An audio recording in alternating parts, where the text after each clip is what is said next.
Whenever you're ready. Okay. Or you're both of you. Good. I'm great. Cool. Yeah, ready.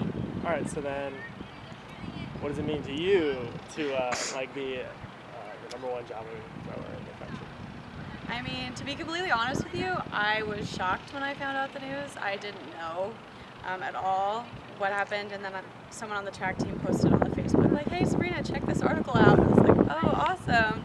So I mean, it kind of came to me as a surprise, but like an amazing surprise, obviously. Because I have just picked up javelin, like last year was my first year picking it up, and my coach has been working with me pretty hard on it. And so the fact that the effort that we've been putting in practice is starting to show in results, that was just, it felt really good to me that you could see that the process was working itself out. Because sometimes people don't want to work on like the little things, like drills and stuff, but it was nice to see like, oh hey, this is why we're doing the drills, because it leads to this type of results. So then, was there any particular story that came out of the performance where you set the record? It was at Redlands, is that right? Yeah, it was at Redlands. Anything like memorable from that, or does it just kind of seem like another day? It was kind of rushed because I had a hammer right before that. And for some reason, the two events overlapped that day. So when I got there, I didn't actually get a warm up. I just kind of had to go right into it. And I remember thinking to myself, like, this is good. Like, sometimes you overthink things when you're warming up. And I was like, this is fine. Like, you know what you're doing. Like, you don't need to overthink this. And I actually, one of my coaches came up to me, Dave, and he grabbed my javelin. I remember him going, I'm putting good vibes into this javelin for you. So you're going to throw well today. And I was like, I mean, if Dave says it, then that's got to be true. So I went up, and my first 3 throws were just kind of average. And then we went into finals, and I remember thinking, I'm just going to clear my head, just focus on 2 things, and then just throw it. And the first throw, I was like, oh, that felt pretty good. And they were like, oh, that was your PR. And I was like, great. And then I threw the second one, it was even farther. And so I was like, double great.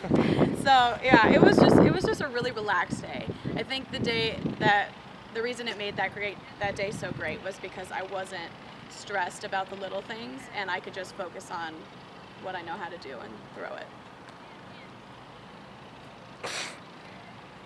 So yeah, you said like you've only been throwing the javelin for a year, but you do a couple other throwing events, is that right? Mm-hmm. How long have you, just give me like a timeline of how long you've been doing track and when everything? So I picked up shot put in junior high, but I don't even know if I would consider it that, because it was like 70 kids trying to throw it. And then in high school I did discus and shot put, and I love disc a lot. And when I came here, they were like, do you want to try the other 2 events? And I was like, sure.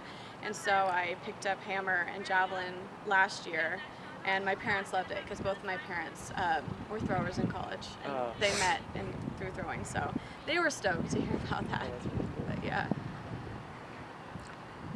So would you say, like, I don't know, it's kind of a family trade now? Like, does that mean anything extra to you, or not so much? Yeah, I'm actually, right now, I'm the only child to be throwing.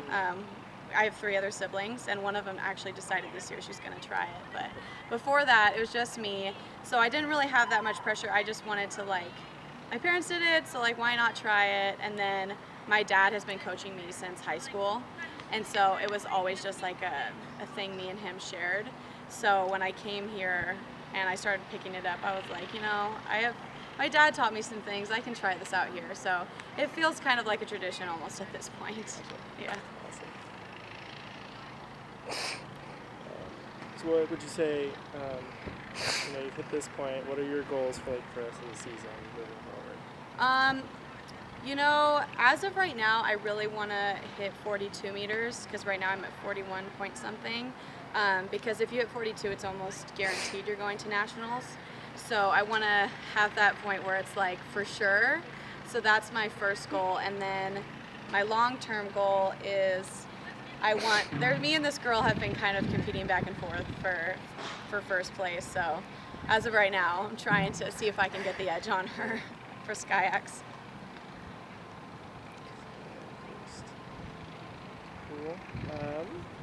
Double check here. Oh yeah, so I think, you sort of touched on it, at least on the day of the performance, but Is there any type of routine or anything that you do that you attribute the success to? Um, Or, Like at practice. yeah, or just, I don't know, anything that clicks, some sort of adjustment, or just anything that would pop in your head. Yeah, so I have two really great coaches here. One of them was an Olympic trialist, so he in javelin. So he is a lot of help. And then my other coach is my strength and conditioning coach, and he really helps me build the strength for it. So when I come to practice, I really like how our practices go because there's not a ton of pressure on us. It's like it really is, like Hugh said, like Division III is for fun. Like we're here to like have fun in what we're doing. And so like I enjoy that the coaches don't make it super, they make it like, they make it serious, but they don't make it so you feel like it's a trouble to come to practice. So I really enjoy coming to practice and seeing all my teammates and being with my coaches and stuff. So usually they try and pick one thing that day that I should focus on instead of like 15 so that I can just focus on that. Is there anything that you feel like you're leaving out of the whole javelin track and field experience, or anything about you? Well, I kind of wanted to say, like, I really wanted to thank, like, the track team because when I came here, I actually came here for volleyball. I wasn't planning on doing track. But then when I decided to join, I was really nervous of, like, what I was getting myself into. And I have not met a rude person on the track team yet. Like, everybody was so friendly to me and made me feel so at home that, like, I knew that I made the right decision. And they're the reason that I keep coming back every season.